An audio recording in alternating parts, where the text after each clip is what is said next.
and I saw you posted about this as well on your Instagram, is how chaotic it is to leave the house with two children. That was on my list of things to discuss as well. So let's dive in. Let's dive in. It is like an Olympic sport. It Yeah. is so challenging. You can say like, okay, we're going to leave at 10, but hmm you will not get out of the house until closer to 11, Right. no matter how prepared you are.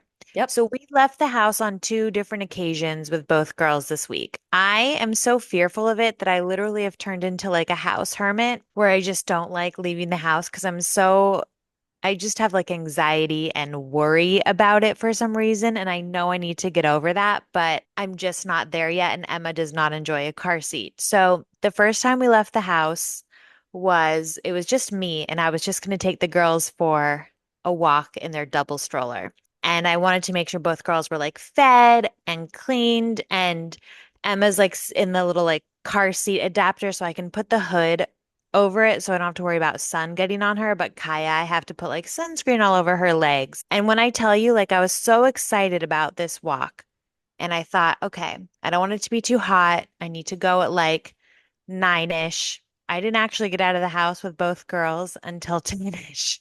Yeah, of course. And I don't know why it was so hard. It was just a matter of like, okay, well, then one pooped, and then Kaya was still hungry, and then Emma was fussy. And it just was like a back and forth ping pong game with both girls needing something. So there was that. The next event was we took the girls to this thing out here called Nights of the Jack, and it's like Right. a I saw Halloween. that. It's so fun. Like if you live, in or around Los Angeles, it's super fun. There's all these different installations and Halloween lights and spooktacular things to look at. And Kaya had the time of her life. But when I tell you getting there, there was just a lot of crying in the car. We wanted to like caravan with my parents. And so we met them in like a nearby parking lot, and we got there a little bit earlier. And the girls were just like so fussy in the car, both of them. Like if it wasn't one, it was the other one. And then the one would fall asleep, and then the other one would wake them up with the crying. It was just like, we need to go. Yeah. And honestly, though, like when we were there, it wasn't that bad. We did have to like give Emma a bottle while there, and that was not an enjoyable experience. But once we fed her and she fell asleep, it was actually somewhat enjoyable. It did help that we had like an extra set of hands with my parents being there, and it was like me and Jason, but it still felt chaotic. But when we Yeah. got home, we felt like, okay, we did it. We hmm deserve like a high five moment. We deserve like, our own mini praises for each Yeah. other. I feel And this so deeply. you do. Yeah, when I was expecting with Dylan, I read that book, Raising Bebe or whatever, where it's like the Parisian theory of raising children. And in Paris, allegedly, the theory is you bring your kids everywhere and you allow them to adapt to your life. And in the end, they end up being these really well-rounded, can be with adults kind of children. And I was like, well, that's really wonderful. Like, I would love to do that. Of course, I want to do things that are enjoyable for them and cater to them, like going to the park or going to like a children's museum or whatever. But also, like, I do want them to be integrated into our life and to be comfortable around adults and to be not like need to be entertained all the time or have an iPad in front of them. So, like, I've always had that in the back of my mind. So much easier said than done. Like, we went to the apple orchard. Andrew and I really are doing our best to like take them both to restaurants. And like if we want to go do something, we want to go coffee, we're going to go get coffee and they're coming with us and we're going to make it fun, a family outing and do it together and be a tribe of four. We went out to this apple orchard and here's what I've decided. One of the major issues is all the shit you have to bring when you have two children. Yes.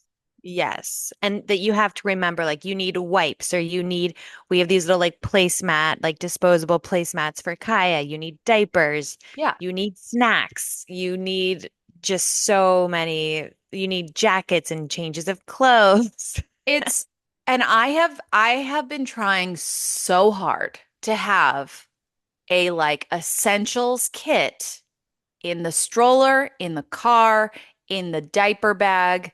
so that no matter where we are, we have the essentials. And I've really been trying to streamline, like not overpack, because we made that mistake when we went to the beach and we were literally pushing a stroller through sand at the Yeah. beach. And I was like, this is so stupid. I hate us right now. So a lot of it has been like learning to streamline, but inevitably you always forget something you need. And it's always extremely stressful. So Mhm. that's one thing I've decided. It's also, you're right, the car is so hard because what happens now is like they're developmentally so different. So Collins doesn't mind the car seat as long as we're moving. So Okay. until we get to the freeway, if there's a lot of stops, she's bawling her eyes out. And Dylan doesn't mind the car seat anymore. She used to hate it. Now she doesn't mind it. But she is at the stage of toddlerhood where she's an empath. So when she hears somebody crying, it troubles her. So when we're Mm, in the car and she sees her sister crying, she starts crying and she starts yelling at us saying, "Baby crying, baby's crying." Be like we're like we don't know. It's like, "Thank you, right. Dylan." Like Right. we are so aware. And so the chaos of that is like overstimulating to the max. Yeah.